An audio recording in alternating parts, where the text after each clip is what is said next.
하나님의 말씀은 구약 성경 창세기 37장 18절로 24절 되겠습니다.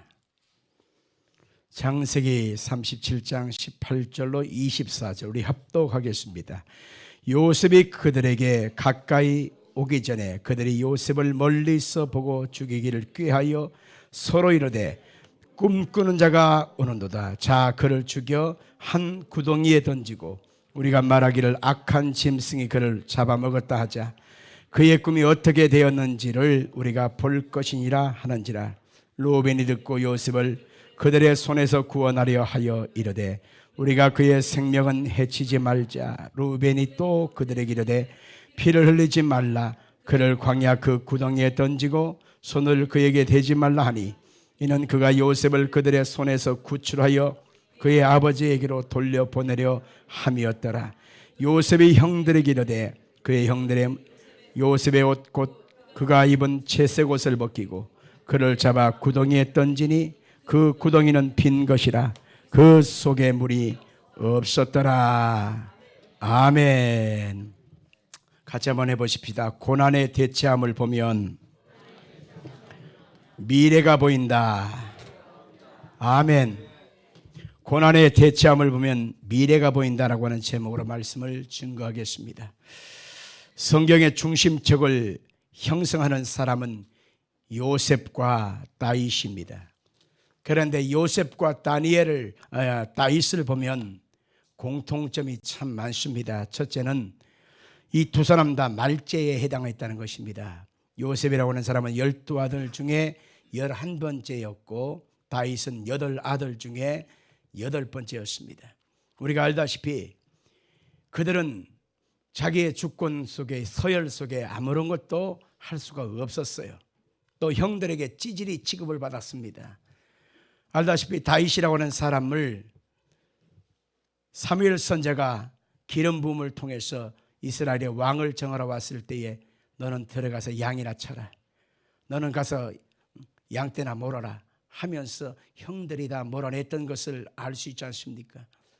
그 다음에 하나님이 그들을 국제적인 인물로 쓰셨다고 하는 사실을 통해서 아하 하나님이 하셨구나라는 사실을 알 수 있습니다.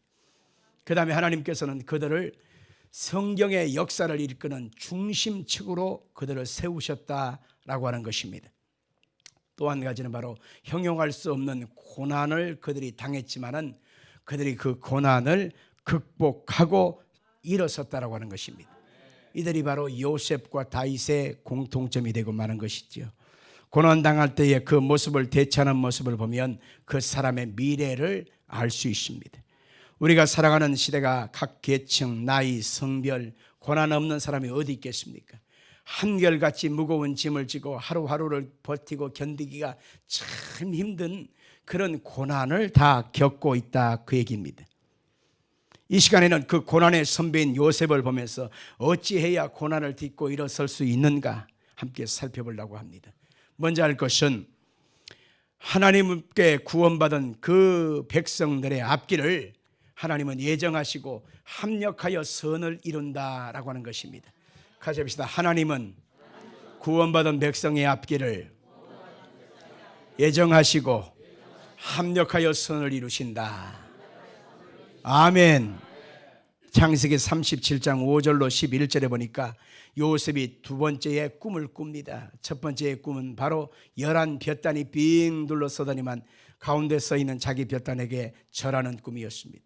또 한 번 꿈을 꿨는데 11 별들이 빙 둘러서고 해와 달들이 자기에게 절하는 꿈이었습니다. 이 두 꿈을 꾸고 나서 요셉은 마음이 벅차올랐습니다. 그래서 그것을 형제들이 모인 자리, 아버지가 있는 그 자리에서 그것을 얘기를 하니까 아니 네가 서열로 치면 11번째인데 네가 우리의 왕이겠느냐라고 하는 그러한 마음의 미움의 감정을 갖게 되었습니다. 그러함에도 불구하고 형제들은 비웃고 조롱하고 그리고 비난하고 방해하고 죽이려고 했지만은 그의 아버지 야곱은 이것을 마음에 두었다 그렇게 말하고 있습니다.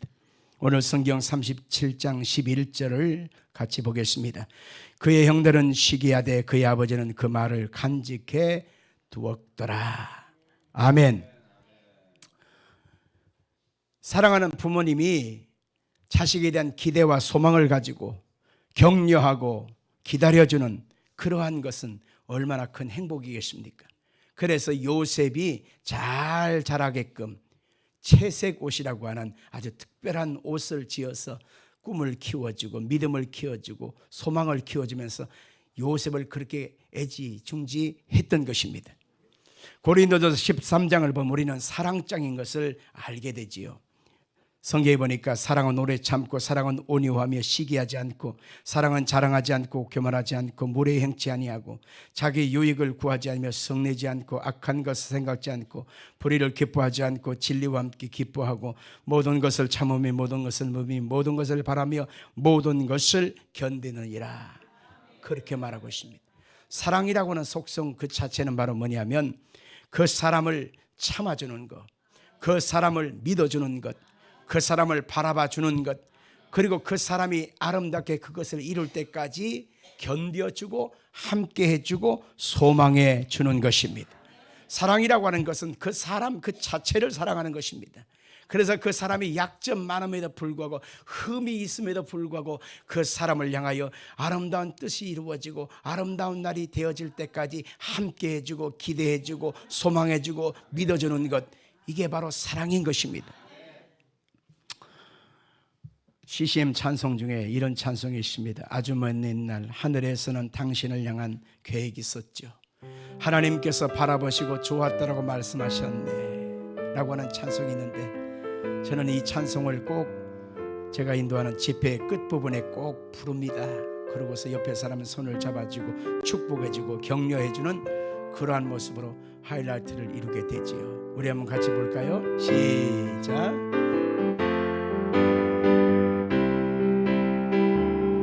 아주 먼 옛날 하늘에서 당신이 잘 되길 바랍니다. 인사하시라니까요. 얼른 잘 되길 바랍니다. 행복하기를 바랍니다. 이게 바로 천국이거든요. 할렐루야. 하나님이 만드신 그 어쩜 피조물들도 하나님은 그저 대충 쓸데없이 이유 없이 만든 적은 없습니다. 하나님이 만드신 세상을 주님께서 평가하실 때 보시기에 좋았더라. 사람을 만드시고 나서 하나님은 심히 좋았더라. 그렇게 말씀하고 있습니다. 하나님께서는 아름다운 모습으로 하나님의 백성들을 만드셨기 때문에 그 사람을 외모적인 지금 상황적인 어떤 드러난 결과물을 보고서 쉽게 판단하고 폄하시키고 그 사람을 쉽게 손가락질해서는 안 되는 것입니다. 왜냐하면 하나님이 그 사람을 향하여 기대하고 계시는 놀라운 계획과 뜻과 하나님의 성향은 놀라운 역사가 나타나기 때문에 그렇습니다. 고린도전서 1장 26절 28절까지 같이 읽겠습니다. 형제들아 너희를 부르심을 보라. 육체를 따라 지혜로운 자가 많지 아니하며 능한 자가 많지 아니하며 문벌 좋은 자가 많지 아니하도다. 그러나 하나님께서 세상에 미련한 것들을 택하사 지혜 없는 자들을 부끄럽게 하시며 세상에 약한 것들을 택하사 강한 것들을 부끄럽게 하려 하시며 하나님께서 세상에 천한 것들과 멸시받는 것들과 없는 것을 택하사 있는 것들을 폐하려 하시나니. 아멘. 우리가 잘 아는 사도 바울도 처음부터 그렇게 믿음이 좋은 사람은 아니었던 것을 알 수 있습니다. 사도 바울도 역시 하나님의 백성이지만 예수에 대한 구원을 그는 믿지 않았어요. 그래서 그도 역시 예수를 핍박하는 자요, 예수 믿는 사람은 잘못됐다고 생각해서 복음의 방해자요, 스데반 집사님이 죽는 것을 앞장섰는 그런 사람이었습니다. 그런데 하나님께서 그를 택하셨고 그를 계획하신 뜻대로 아름답고 선한 도구로 쓰셨음을 알 수 있습니다. 사도행전 9장 13절 같이 읽겠습니다. 이 사람은 내 이름을 이방인과 임금들과 이스라엘 자손들에게 전하기 위하여 택한 나의 그릇이다. 아멘. 에베소서 1장 11절 이하에는 하나님께서는 여러분과 저를 아름다운 도구로 하나님의 아름다운 계획 속에 쓰시려고 하나님이 우리를 택하셨다. 그렇게 말하고 있습니다. 읽어봅시다. 모든 일을 그의 뜻의 결정대로 일하시는 이의 계획을 따라 우리가 애정을 입어 그 안에서 기업이 되었으니 이는 우리가 그리스도 안에서 전부터 바라던 그의 영광의 찬송이 되게 하려 하심이라. 그 안에서 너희도 진리의 말씀 곧 너희의 구원의 복음을 듣고 그 안에서 또한 믿어 약속의 성령으로 인치심을 받았으니 이는 우리의 기업의 보증이 되사 그 얻으신 것을 속량하시고 그의 영광을 찬송하게 하려 하심이라. 아멘. 가슴에 손을 우리 한번 선포해 봅시다. 나는 하나님의 소중한 자녀다. 나를 통해서 멋지고 아름다운 일을 이루실 것이다. 그렇게 되기를 원하시면 아멘 하십시오. 자, 우리가 꼭 기억해야 될 두 번째는 하나님이 귀하게 쓰는 사람들의 공통점이 무엇이냐? 그것은 반드시 고난을 통해서 만들어지는 공통점이 있더라라고 하는 것입니다. 자연의 곡식이나 열매도 그 결실만큼의 고난을 겪고 이겨내야 그 결실이 아름다워질 수 있잖아요. 비바람을 이겨내야 합니다. 뜨거운 태양빛도 이겨내야 합니다. 많은 양의 그 홍수도 이겨내야 되고 벌레들의 침입, 병충해의 어려움도 이겨내야만 아름답고 때깔 좋고 맛이 좋은 과실을 맺을 수 있는 것입니다. 이와 마찬가지로 고난 없는 인생은 꿈도 쉽게 어그러지고 열매도 도중에 쓸모가 없고 썩어지게 되는 것임을 알 수 있습니다. 다윗과 그 아들 솔로몬의 차이점을 여러분 알고 계십니까? 다윗은 고난의 대명사입니다. 20살에 골리앗을 쓰러뜨리고 이겼고 일약 스타가 되었어요. 사울 왕의 사위가 되었습니다. 그러나 우리가 알기는 그 순간부터 다윗에게는 고난이 시작됐습니다. 그래서 17년 6개월 동안 그가 사울 왕의 눈을 피해 다니면서 그는 끊임없이 목숨 하나 연장시켜 보려고 온갖 수모와 수치를 당하는 것을 알 수 있습니다. 미친 사람 흉내를 내면서 그는 겨우겨우 목숨을 피하여야 될 정도로 망명생활을 해야만 했습니다. 그런 고통 속에서 노년에는 자기 아들 압살롬에 의하여 쿠데타를 일으키고 나가고 그리고 맨발로 그는 마하나임 땅으로 피할 수밖에 없는 그런 비참함 속에서 울면서 그 길을 갔다고 그렇게 말합니다. 자식한테 쫓김을 당하는 그 비참한 참담함을 다윗도 겪었습니다. 그렇게 해서 17년 6개월 만에 온 이스라엘 땅의 왕이 되는 그런 결과를 이루게 됐잖아요. 그런데 그 아들 솔로몬은 어떻습니까? 솔로몬은 그런 고난을 겪은 적이 없습니다. 아버지가 물려준 그 왕위를 그대로 그냥 받아 누렸어요. 그런데 희한한 것은 고난을 겪지 않은 사람은 유혹이 다가올 때 그 유혹을 못 이겼어요. 1,000명에 가까운 그의 부인들로 인하여 그의 마음이 그 충실하던 마음이 순진한 마음이 변색되어지고 결국 그 여인들이 그 솔로몬의 마음을 유혹하여 우상 숭배로 이끌게 되어지잖아요. 파란만장한 세월을 보내게 됩니다.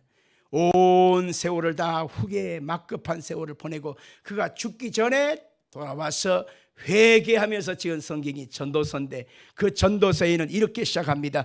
헛되고 헛되며 헛되고 헛되니 모든 것이 다 헛되도다. 그렇게 가슴을 치는 소리를 하면서 전도서 12장에는 한 가지 남는 것이 있는데 그게 바로 뭐냐면 여호와를 경외하는 것만 남더라. 하나님을 경외하는 그것만이 결국 하나님이 인정하시는 것이다 라는 사실을 뒤늦게 그가 후회하면서 말하고 있습니다. 솔로몬은 자신이 주신 기회와 하나님 주신 능력과 권능과 영광을 허무한 데다 써버리고 마는 것입니다. 귀한 것을 귀한 것으로 여기지 못했습니다. 이것은 다 그가 고난을 겪지 않고 거저받았기 때문에 그렇습니다. 이렇게 거저받은 사람은 귀한 것을 귀한 것으로 여기지 않는 희한한 특징이 있더란 말입니다. 하나님께서 우리에게 고난을 통해서 만들어가는 아름다운 인생이 그래서 귀한 것입니다. 우리가 알고 있는 수많은 세계의 위대한 자들 중에 자식에게 재산을 물려주지 않겠다고 선언한 사람들을 찾아볼 수 있었습니다. 세계 경제 전문 매체인 비즈니스 인사이더라고 하는 그 내용에 보니까 이런 내용이 있습니다. 자녀의 미래를 위해서 사회에게 재산을 환원해 주지, 자식을 위해서는 많은 돈 그 재산을 물려주지 않는 편이 낫다라고 하는 인식을 하면서 그들은 이렇게 말을 했습니다. 미국 포브스지가 선정한 세계 사위의 거부인 오마하의 현인으로 불리는 워렌 버핏이라고 하는 사람이 있습니다. 한번 읽어볼까요? 시작. 자식들에게 그들이 스스로 무엇인가를 할 수 있다고 느낄 만큼의 재산을 물려주지 싶지, 아무 일도 하지 싶지 않다고 느낄 만큼 많은 재산을 주고 싶지는 않다라고 하는 말을 했습니다. 그리고 그는 자신의 모든 재산의 99%를 사회에 환원하겠다고 말을 했어요. 빌 게이츠가 설립한 빈곤 대치 전문 자선 단체인 멀린다 게이츠에 그는 다 헌납을 다 약속을 했어요. 그 다음에 빌 게이츠 역시 자기 자식들에게 이런 태도를 가지고 있습니다. 읽어볼까요?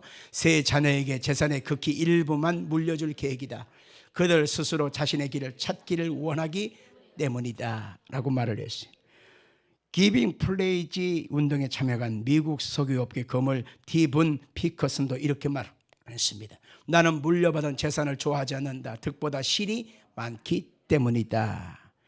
호주의 최고의 여성 갑부이자 광선 재벌인 지나 라인하트라고 하는 분도 이렇게 말을 했습니다. 내 자식을 포함한 모든 젊은이들은 세상을 사는데 반드시 필요한 지식 판단력, 기업 윤리 등을 갖추지 못했다. 재산 상속보다 그들의 생활 방식과 태도를 바꾸는 것이 중요하다. 이런 말을 했습니다. 20대에 헤지펀드를 창립해 33세인 그때의 15억 달러 한국 돈으로 1조 6,770억 원의 재산을 모은 존 아널드 부인 로라 아널드는 세 자녀에게 재산을 물려주지 않는 대신 아널드 재단을 통해서 창조적인 아이디어들을 지원하는 것을 쓰기로 했다. 그러면서 이런 말을 했습니다. 물려받은 재산은 좋지 않다는 것을 여러 경험으로 배웠다라고 말을 했습니다. 우리가 잘 아는 세계적인 쿵푸 스타인 성룡 아시죠? 그 오너로는 청룡이라고 하는데 이분은 이렇게 말을 했어요. 내 아들이 능력이 없으면 내 돈을 다 낭비할 것이다. 그가 능력이 있다면 스스로 돈을 벌 수 있다. 여러분들, 재산을 물려주는 것이 더 중요한 것이 아니라 더 중요한 것이 있는데 그것은 뭐냐? 그것을 선하게 활용하고 쓸 수 있는 창의적인 계획을 그의 마음에 부어넣는 것이 중요하다는 것입니다. 그것은 그냥 되어지지 않습니다. 고난을 통해서, 훈련을 통해서 그가 그것을 활용할 수 있게 되는 것이죠. 하나님도 똑같습니다. 고난 당하기 전에 하나님은 결단코 아름다운 역사를 이루어지지 않습니다. 고난은 그래서 힘들지만 고난은 내게 유익한 점으로 다가온다는 사실입니다. 국민은행 100억 원짜리 위조 수표를 만들어서 사기를 친 나경술 씨라고 하는 분이 있습니다. 혹시 나경술 씨를 알고 계시나요? 아시나요? 이 나경술 씨가 간땡이가 부었지 100억 원짜리의 위조 수표를 국민은행에 넣었는데 그게 그냥 통과가 됐어요. 그래서 그 사람이 그 돈을 가지고 빼냈습니다. 51억 8천만 원을 빼냈어요. 그리고 그 돈 가지고 곧바로 뭘 했느냐? 강남의 한 백화점을 찾아가서 고급 브랜드인 에르메스의 500만 원짜리 가죽 벨트를 먼저 샀다는 겁니다. 이거 10,000원짜리인데 아주 훌륭해요. 괜찮습니다.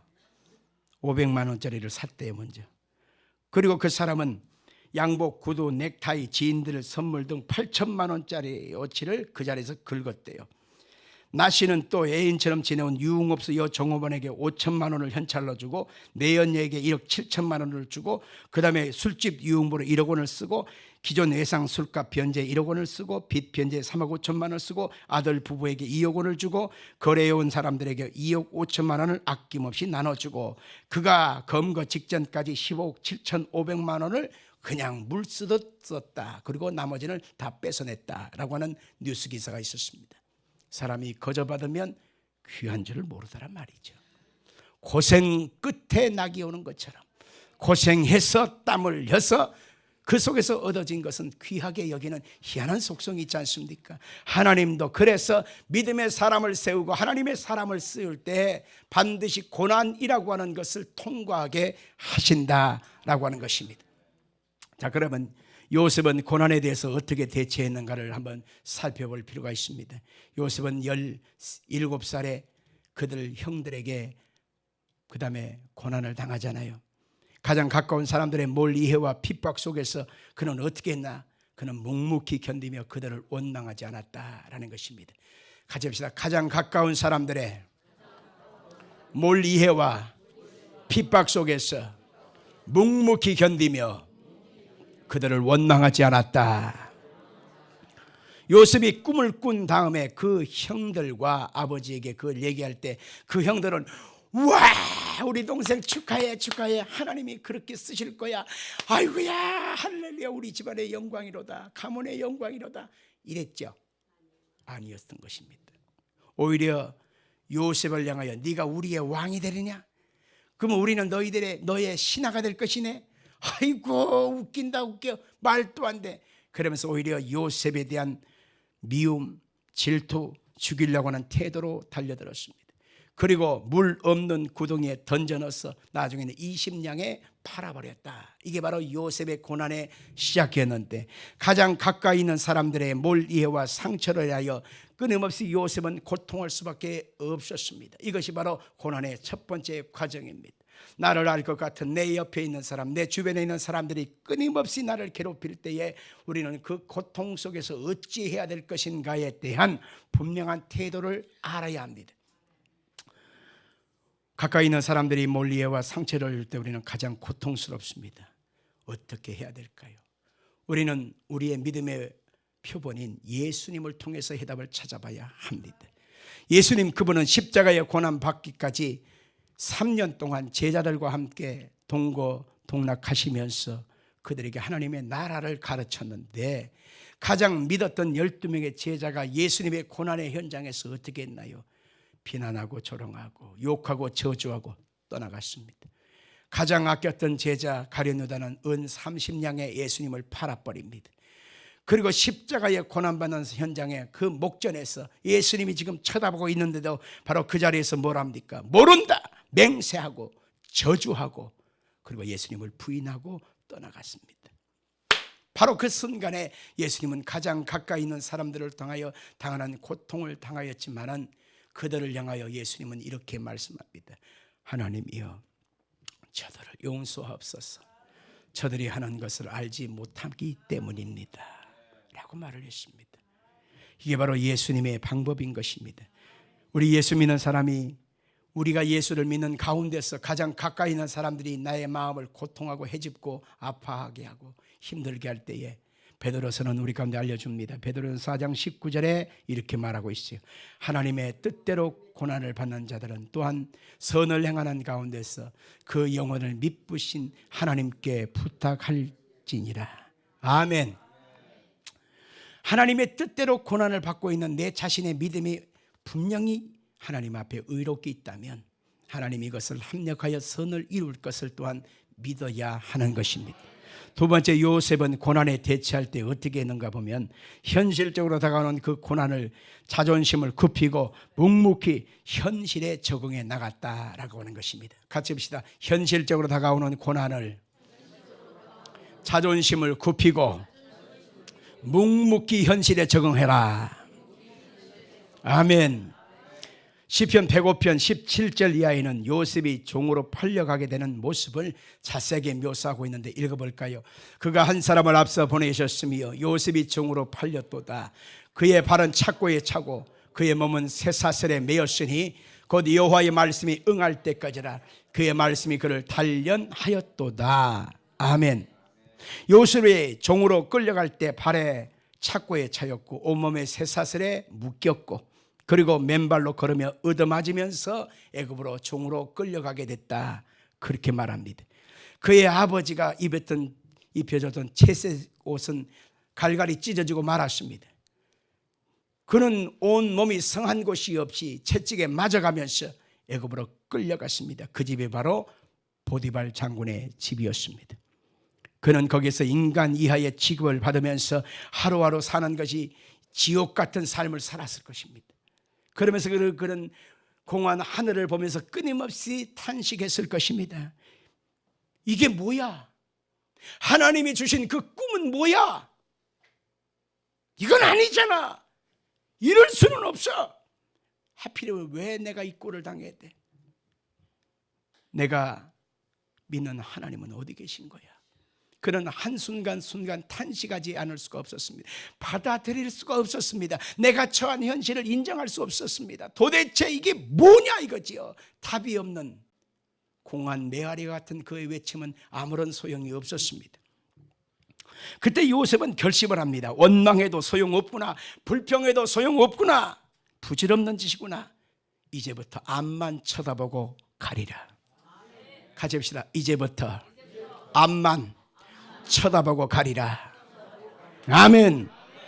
그리고 자신에게 맡겨진 현실에 대해서 그는 최선을 다하기 시작합니다. 남보다 일찍 일어나고 남보다 늦게 일손을 놓고 하루를 마감합니다. 주인이 보든지 안 보든지 사람들이 인정하든지 인정하지 않든지 간에 내게 맡긴 그 일에 대해서 오늘 최선을 다하기 시작했습니다. 그래서 여기서 저기서 사람들이 요셉을 눈여겨보기 시작했고 어느 순간 요셉을 이야 저 사람 괜찮네 라고 하는 그러한 인정을 받기 시작했습니다.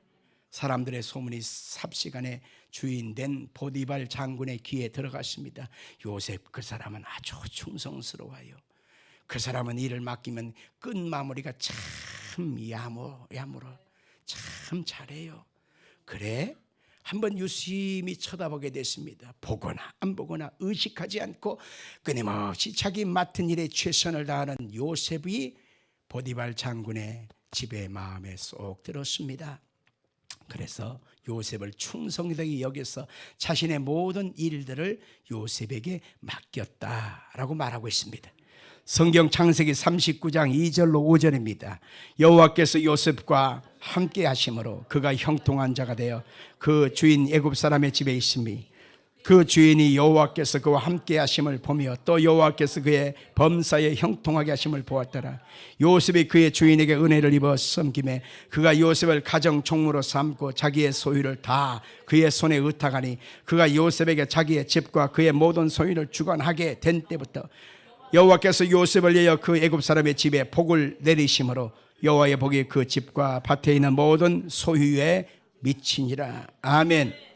힘들다고 어렵다고 적성에 맞지 않다고 자꾸 투정하고 원망하고 불평하고 이렇게 된 내 자신의 처지만 비관하고 끊임없이 한탄하면서 맡은 일을 소홀히 하고 끊임없이 내가 여기 있어야 될 것이 아니야 하고서 메뚜기처럼 자꾸 직장을 옮겨 다니는 거요.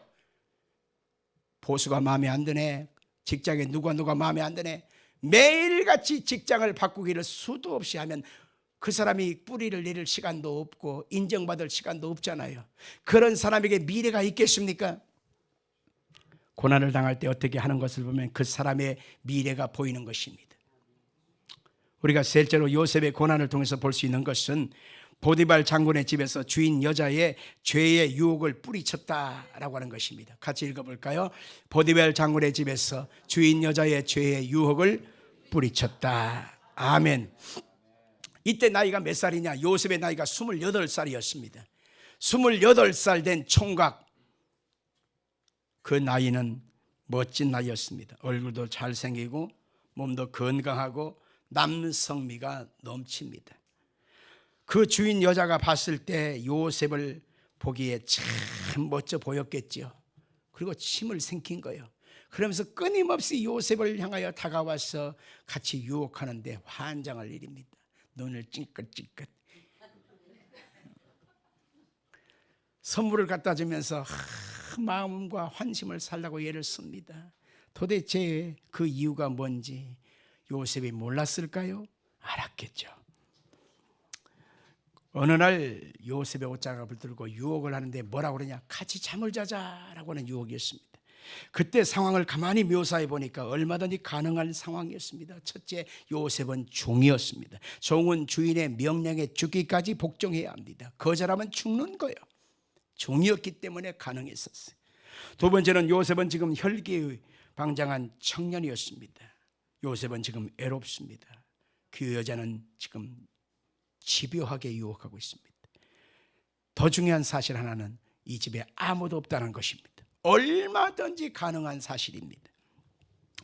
그리고 눈 한번 찔끔 감아버리면 일생에 또 다른 기회가 생길지 모르겠습니다. 그런데 요셉은 어떻게 했는가 보니까 거절했다는 것입니다. 창세기 39장 8절로 9절 읽습니다. 시작. 요셉이 거절하며 자기 주인의 아내에게 이르되 내 주인이 집안의 모든 소유를 간섭하지 않고 다 내 손에 위탁하였으니 이 집에는 나보다 큰 이가 없으며 주인이 아무것도 내게 금하지 아니하였어도 금한 것은 당신뿐이니 당신은 그의 아내임이라. 그런지 내가 어찌 이 큰 악을 행하여 하나님께 죄를 지으리까. 아멘. 요셉이 생각할 때 이것은 죄라고 하는 결론을 얼른 추출해 내었습니다. 하나님께 죄를 짓는 것이라고 생각을 한 겁니다. 그래서 요셉은 단호하게 그 순간을 판단하여 뿌리치고 도망갔다라는 것입니다. 그리스도인들이 알아야 될 일이 바로 그것입니다. 죄는 자신의 인생을 파멸로 이끄는 바로 순간입니다. 꿈 많은 청년, 앞길이 구말리 같은 청년의 발목을 잡아 여지없이 내동댕이 치는 그런 일인 것입니다. 성공자를 그 성공의 자리에서 끌어내서 사람들에게 비난과 조롱을 당하게 하는 그런 인생이 천한 인생이 되고 마는 것입니다. 죄는 사람을 무디어지게 만들고 그 사람에게 그것 때문에 죽게 만드는 속성이 있습니다. 연애할 때에 남녀가 만나서 교제하고 연애할 때는 손만 잡아도 전기가 100만 볼트가 막 지리지리리리 옵니다. 가슴이 뜁니다. 스릴이 있습니다. 짜릿짜릿 가슴이 벌렁벌렁하고 두근두근하고 황홀하고 화끈거립니다. 그런데 그 손을 잡고 조금 지나보면 강도가 약해집니다. 횟수가 증가할수록 그저 그렇게 느껴집니다. 이렇게 20년을 살고 30년을 살고 지나다 보니까 이게 손인지 발바닥인지 잘 모르겠어요. 지금 웃는 분은 이유가 있을 것입니다. 마치 개구리가 뜨거운 물에다 퍽 던지면 놀래갖고 튀어나올 것입니다. 근데 그 개구리를 찬물에 넣어놓고 천천히 가열하면 아이고 좋다.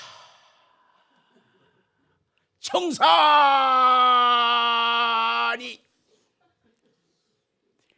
그렇게 그냥 사지를 탁 피면서 그냥 좋아하는데 점점 발끝에서부터 발끝에서 이렇게 삶아지고 있는데 그것을 느끼지 못하는 것입니다.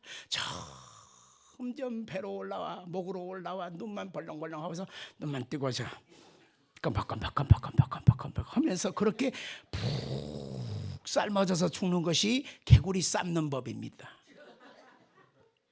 죄는 똑같습니다. 크게 오지 않아요. 작게 어느 순간 그것이 마비되어도 느끼지 못하게끔 그렇게 죄의 유혹은 아주 심각하게 오는 것입니다. 고난받을 때 죄의 유혹도 그렇게 오는 것입니다. 무감각이 저주인 것입니다. 느끼지 못하는 것이 저주인 것입니다. 느끼지 못하는 것이 사망으로 오는 것입니다. 예수 믿는 사람에게 하나님이 거룩함을 담아주시고 그 거룩함의 영 성령을 부어주신 것은 그것을 봉하여 아니잖아! 이건 아니잖아! 성령이 말하고 있는데 성령의 음성을 듣지 못하고 그것을 우리는 끊임없이 이것을 타협한다는 거죠. 다 그렇게 사는데 뭐 나만 그래? 한 번뿐인데 이거 뭐 내가 뭐 맨날 하는 것도 아니고 한 번인데 뭐 이것저것 뭐 결국 그것은 결국 내 영혼이 푹 삶아져서 사탄의 도구로 웃음거리가 살다가 영원한 지옥불에 던져진다는 사실을 알아야 하는 것입니다. 작은 바퀴벌레 하나 살려두면 이것이 알을 까기 시작하면 수도 없는 그 바퀴벌레가 온 집안에 가득한 것처럼 내 영혼 속에 작은 씨앗이 들어오면 그것이 결국 죄의 고통은 다 금방 퍼져서 내 영혼을 썩어버리게 만듭니다. 내 가정을 썩어버리게 만듭니다. 내 인생조차를 완전히 망쳐버리고 마는 것입니다. 두 번도 아니고 딱 한 번뿐인 인생인데 그 한 번뿐인 인생을 완전히 비난스럽게 만듭니다. 요즘은 인터넷 시대 아닙니까? 충남지사 안머시기 그 인간이 그랬더라. 그 사람은 일평생 그렇게 살다가 끝나게 돼 있습니다. 죄라고 하는 것은 그만큼 무서운 겁니다. 이름만 딱 쳐보면 그 사람이 누군지를 금방 아는 시대예요. 금방 압니다. 예수 믿는 사람은 왜 이렇게 지혜롭지 못하게 사느냐 이거죠. 요셉이 그때 눈 한 번 찔끔 감고 그래 한 번인데 뭐 이랬다면 그 자리에서 모가지를 잘라버렸을 겁니다.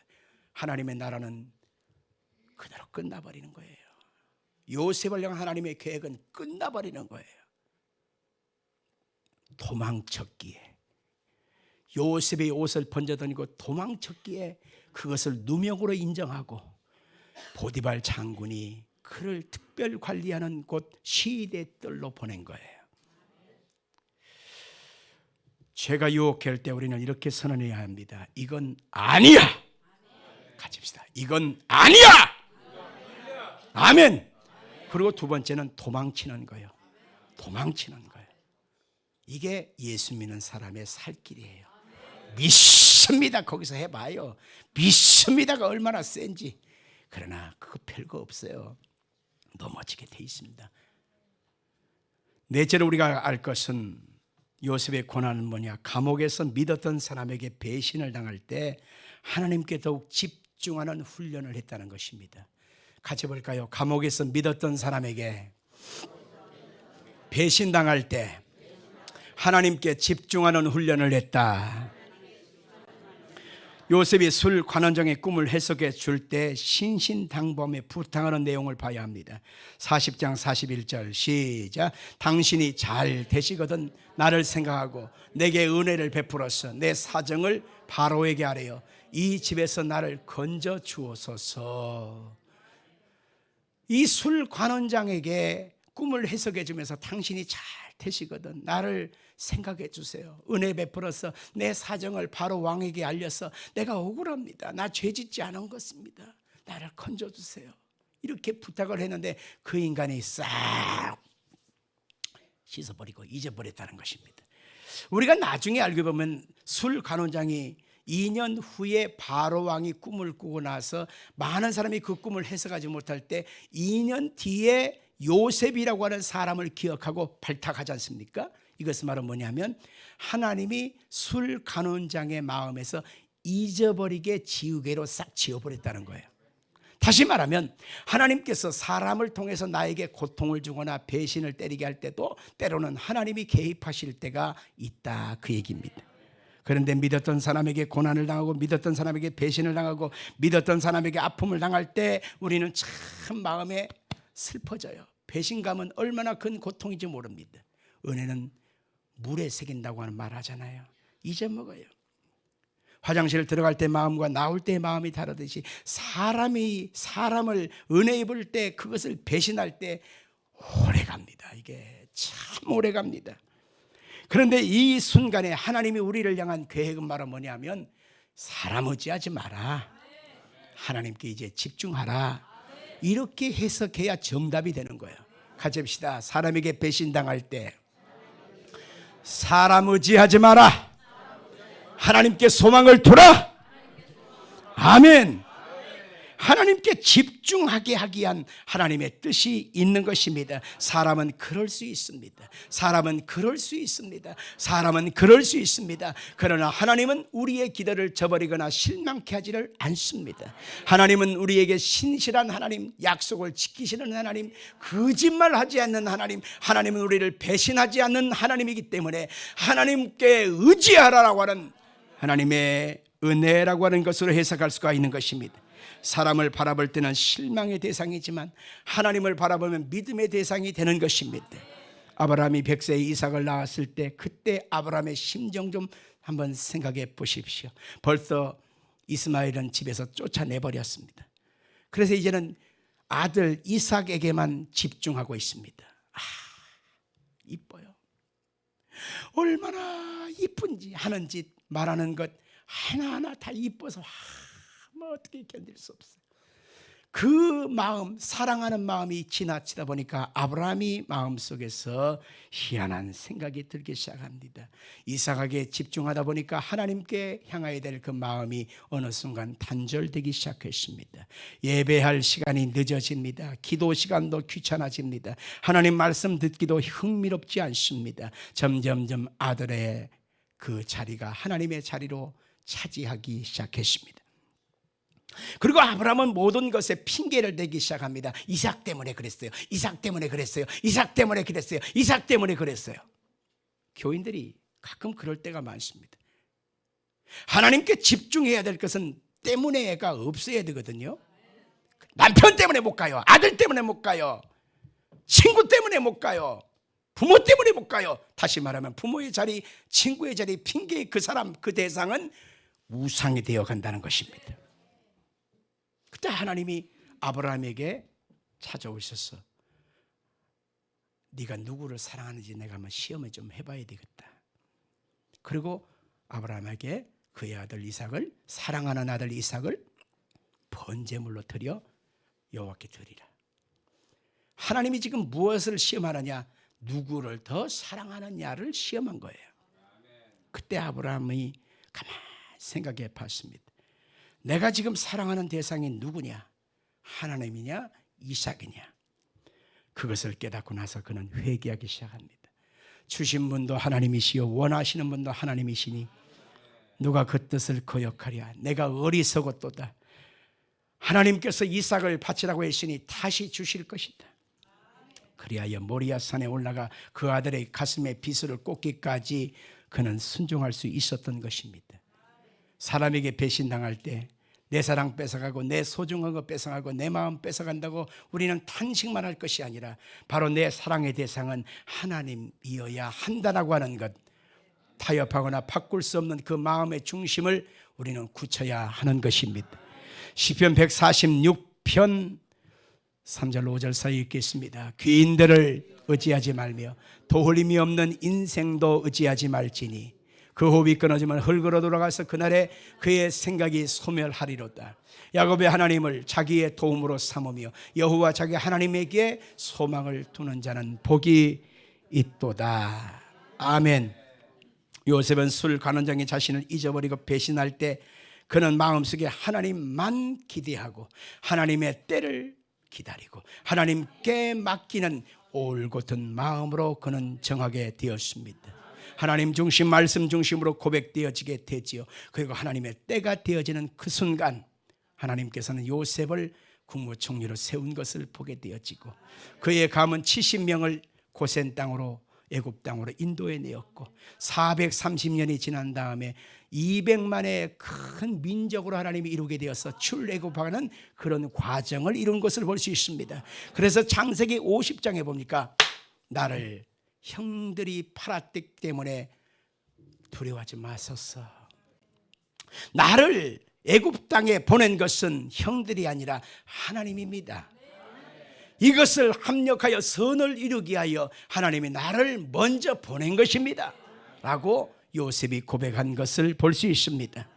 인생은 외롭게 혼자 내동댕이 칠 때에 그 사람이 어떻게 하는 것을 보면 그 사람의 미래가 보입니다. 인생의 고난에 대처하는 모습을 보면 그 사람의 내일을 알 수 있는 것입니다.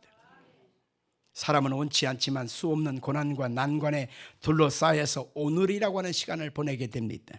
그 고난 속에 어떻게 하느냐는 자유입니다. 그 사람이 그 순간에 어떻게 하느냐는 그 사람의 마음이에요.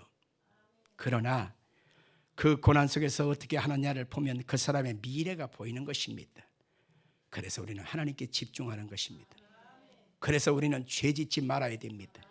그래서 우리는 원망하고 불평하지 말고 하나님의 인도하심을 구해야 되는 것이고 묵묵히 참고 내 자존심을 버리고 내게 주어진 현실 앞에 묵묵히 하루하루 우리는 걸어가는 것입니다. 그게 바로 좁은 길이라고 성경은 말하고 있고 그것이 바로 십자가의 길이라고 말하고 있습니다. 성도 여러분들, 우리의 미래는 아름다운 날들이 기다리고 있습니다. 여러분이 오늘 십자가의 길을 걷고 있다면 좁은 길을 향하여 묵묵히 우보일보하면 여러분은 반드시 하나님의 때를 이루는 축복의 주인공으로 서게 될 것입니다. 우리 그렇게 되십시다. 살아계십시오.